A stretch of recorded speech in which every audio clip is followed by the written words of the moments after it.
filthy apes, we will retake our home. I know they're not the Sea Devils, but the Silurians are shown in the show to be distant cousins of the Sea Devils, so I thought it would fit here. Now, I'll admit I'm a day late with this review because, due to external factors beyond my control, I wasn't actually able to see the latest episode when it first aired.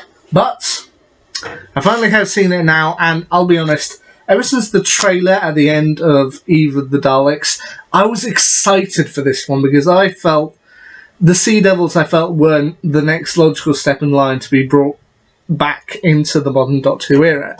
Now, to be clear, having the Sea Devils come back is not a new idea. I mean, the comics have actually beaten them to it with School of Death and Alternating Current actually beating the TV show to this idea of bringing the Sea Devils back. But when I saw that the Sea Devils were coming back for the second Jodie Whittaker special, I was excited. I was waiting to see what they had in mind. So, Legend of the Sea Devils shows the 13th Doctor, played once again by Jodie Whittaker, and her companions Yasmin Khan and Dan Lewis, played by Amanda Gill and John Bishop, travel to a village just inside China. And there they end up meeting famous pirate queen Madame Ching, or Zheng Yi Sao. I apologise to anyone if I've mispronounced that, played by Crystal Yu. And it turns out that she, in attempting to chop off a piece of a statue which may contain directions to a famous treasure, she has inadvertently released the Sea Devils, or rather a main Sea Devil, and now the Sea Devils are raining hell not just on the village, but on Madame Ching herself.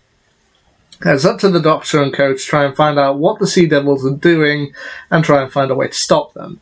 They're assisted not just by Madame Ching, but also a young man named Ying Qi, played by Marlo Chan Reeves, who mainly has it out for Madame Ching because in her attempt to gain the piece of statue, it resulted in the death of Ying's father, who now he wants to try and avenge. And they also find a pirate from something like 200 years ago named Ji Hun, played by Arthur Lee, and it's a race against time to try and find out what the Sea Devils are up to. Now, I watched this with a family member, and they actually said that they didn't like the Sea Devils when they were younger because they actually found them scary. And I can kind of see why. I mean, I've seen the original serial, The Sea Devils, from the 1970s. I think it was around 1972 or 1973. I can't remember which at the moment. But I'll admit, maybe it's just within my generation, we've had a lot of kind of CGI stuff since. I don't know. But they said it was scary at the time. And I can definitely see why they consider this scary. Now, when I actually saw the design in the trailers that they'd gone for the Sea Devils, I will admit I was a tiniest little bit disappointed. Just a tiny bit. Because here's the thing. With what they did with the Sea Devils in the comics, and when I heard that they were going to bring the Sea Devils back, I was kind of hoping they would do like what they ended up doing with the Silurians, which is give them a modern redesign, but then make it practical. Like, the original Silurian design from 1970, that one, okay, you could consider that a classic. But the problem, I think, with having a design like that at the time is that it's very clearly a man in a suit and he's speaking through the costume, and it was fairly evident it was a man in a suit. With what they did in the 2010 redesign, they actually made it so the actor's face could actually poke out, and you didn't have to say it was their thoughts being projected by a mind's eye, kind of in their forehead. You could just have the actors talk and, you know what, actually have a design that looked fairly organic, which I like what they did with that. I was kind of hoping they would do something similar with the Silurians, but then as I thought more and more about it, they have done more and more redesigns lately that are reminiscent of classic designs, like with the Cybermen and the Sontarans in Series 12 and in Flux. So, I don't know, I was prepared to give it a go, and from what I've seen, this is actually a really good story. I mean, they do incorporate multiple bits of history, like Madame Ching as a character. I like her as a character. I mean, I know that there are more famous pirates out there. I mean, I know that if you look up a list of famous pirates, you probably go for the ones like Captain Avery or Blackbeard. Like, there are other pirates that you are going to know better than Madame Ching, but apparently Madame Ching is the most successful pirate in history. And you know what? That's interesting to find out about. They also do, I think, give her a decent backstory.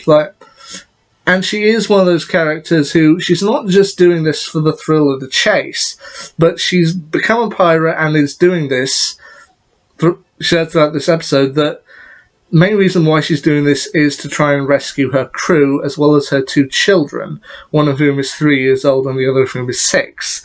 They're being held for ransom, and she has to find the treasure in order to pay the ransom in order to get her children back.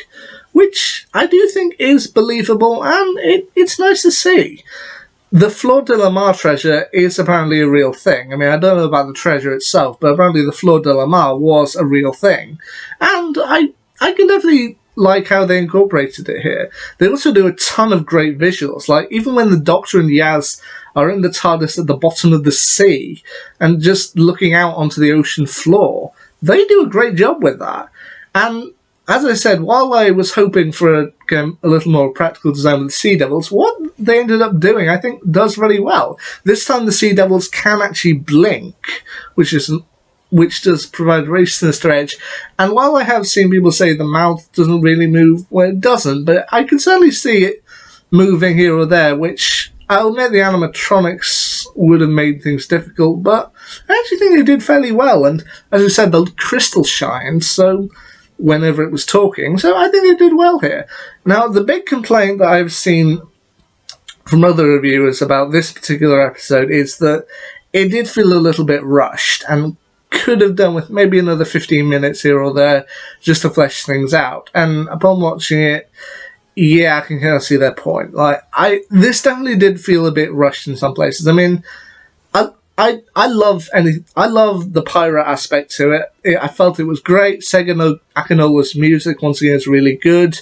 They've done a ton of stuff with the sword fights, and even Ji-Hun's sacrifice at the end, I kind of felt was warranted. I mean, part of me was thinking, okay, is this going to be, at the end of it, Ji-Hun ends up joining her crew, and it works because he went missing 200 years ago, but then they make him so he's kind of got a Luke Ratican feel to him, like he's the one who stays behind to activate the thing to stop the Sea Devils.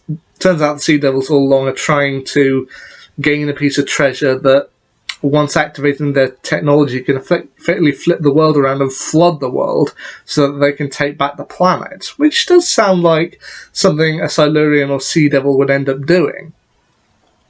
Now, as I said, it could have used just another 15 minutes here or there, the small things just to flesh out the story a little bit more and make it a lot more flowing. But you know what? I definitely give Legends of the Sea Devil a thumbs up. I wouldn't say it's my favourite episode I've ever seen, but you know what? I give it a pass. I definitely think it's a good story. Now, while we don't know yet what Jodie Whittaker's final episode is going to be called, the trailer does reveal a lot for her final episode. As it's revealed in the trailer, if you don't want spoilers, don't say pull away from this, but shown in her final episode, she's going to have to deal with Daleks, Cybermen, including Ashad, who's somehow back, Sacha Dhawan's Master, the return of Kate Stewart once again, which is nice to see. She said she'd like to see the Doctor again, and I'm glad to see her here. And also the return of 2 classic companions. It does feel a little bit they're trying to do what they did with Elizabeth Sladen, like reintroduce classic companions for the new audience, as they're bringing back Janet Fielding's Tegan Javanka and Sophie Aldred's Ace, which I can't wait to see what they've got planned, and how ultimately this will end up with the Doctor. So there you go, there's my quick little review of Legend of the Sea Devils. I wouldn't say it's a perfect episode, but I think I really enjoyed it. So, there you go. That's my quick thoughts. Anyway, till next time, see you.